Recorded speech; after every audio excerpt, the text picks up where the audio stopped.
Well, good day and welcome once again to Moments with Dr. Steve. I'm Dr. Steve Bonenberger, and today is a break in our traditional regular programming because today we are going to provide my version, my little tiny pinprick of opinion, if you will, and insight into the assassination of Charlie Kirk.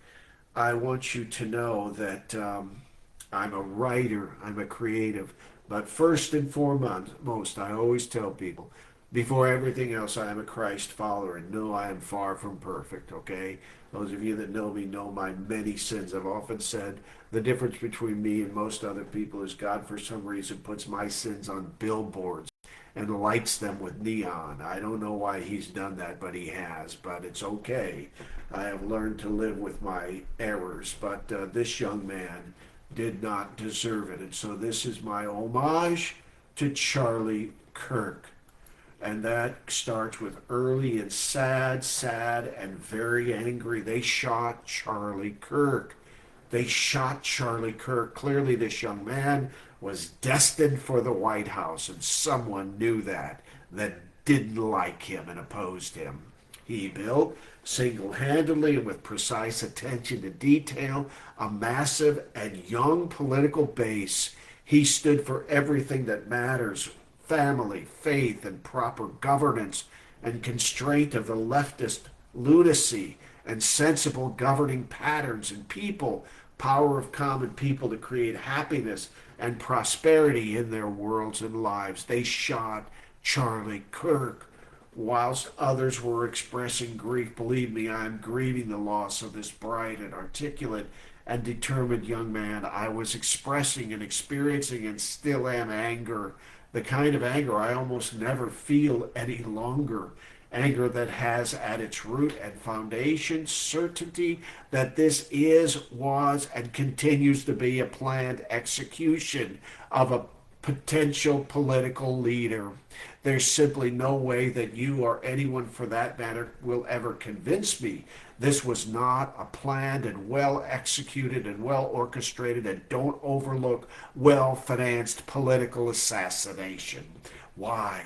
Why did they kill Charlie Kirk? Because this young man had in his sights, maybe in the 2032 election, he was only 31. You can't run for president in the United States until you're at least 35. The very presidency of the United States of America. He was on that ascendant route, and he did the hard work. He built a strong base. He constructed a viable coalition. He organized a massive voter expansion system, and he did so with intelligence, with critical mass in mind, and with distinct care and competency, to quote Elon Musk, who is one of my true life heroes. And his reward? The leftists or whomever shot and killed this man. Fiction writers. I write fiction. I imagine, concocted for 30 plus years, have constructed fictional tales. There's simply no way on earth this could be, this series of events that led to this man's death could be anything coincidental. Think it through, young writers, or old and grizzled veteran writers.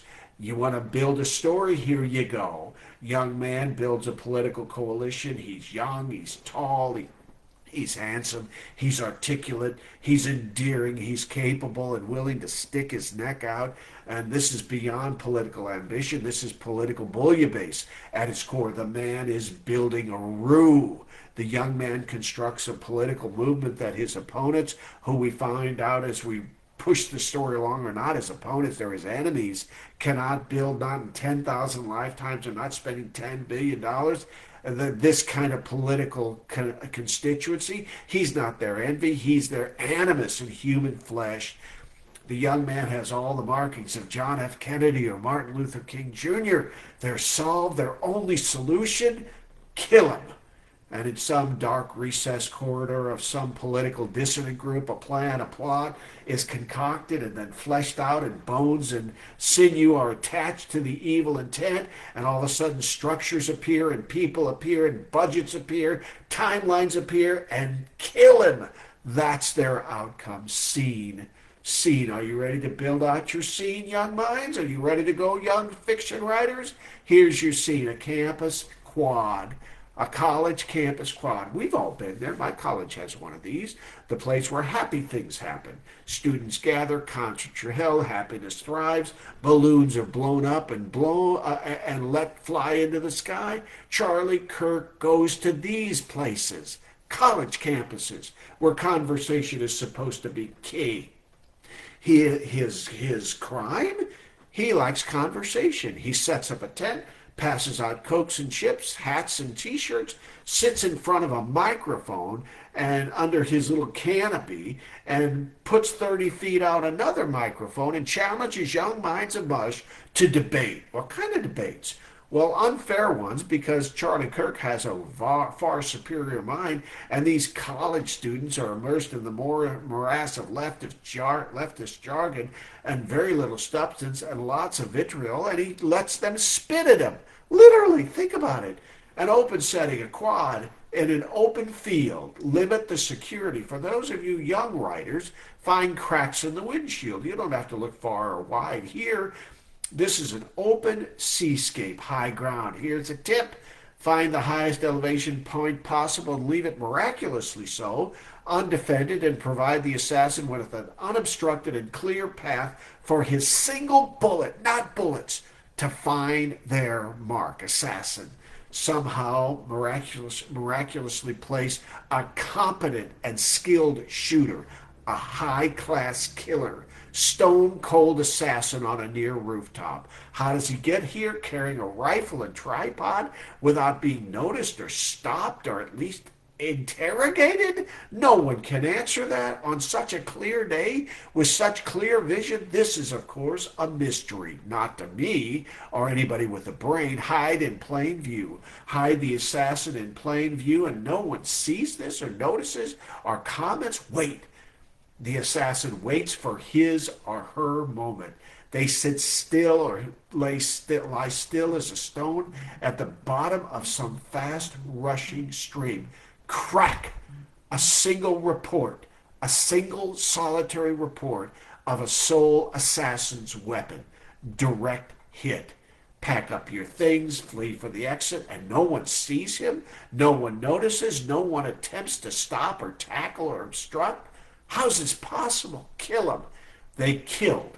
They assassinated in cold blood a young, vibrant, potential presidential candidate who loved Jesus, loved his family, loved America, and built a political coalition unlike any that I've ever seen or witnessed in my personal history, or perhaps the history of this nation. No one knows who the shooter is. This, my friends, is how you build fiction and write thrillers, only this is not fiction. This is pure fact, and this happened in our lifetimes, right under our noses, on supposedly a very safe and secure location that was supposedly protected by well-funded, insulated security teams and systems. Something does not smell right, my friends. Something is amiss here. Something has gone wrong. This, my friends, happened. Do they, whoever they are, ever catch the killer? Grow up. This was a well-funded, well-managed, well-orchestrated, well-manicured, and precision executed killing mission. They killed Charlie Kirk. Why? Because he dared to push back against their rhetoric, and he dared to push back against the machine. Because they could not match his energy, his intellect, his superior capacity to imagine and build a coalition of common thinkers. And the real reason, because ready yourself, he inspired young people to hope. And there is that word that the other groups hate. God help us all. God help us all.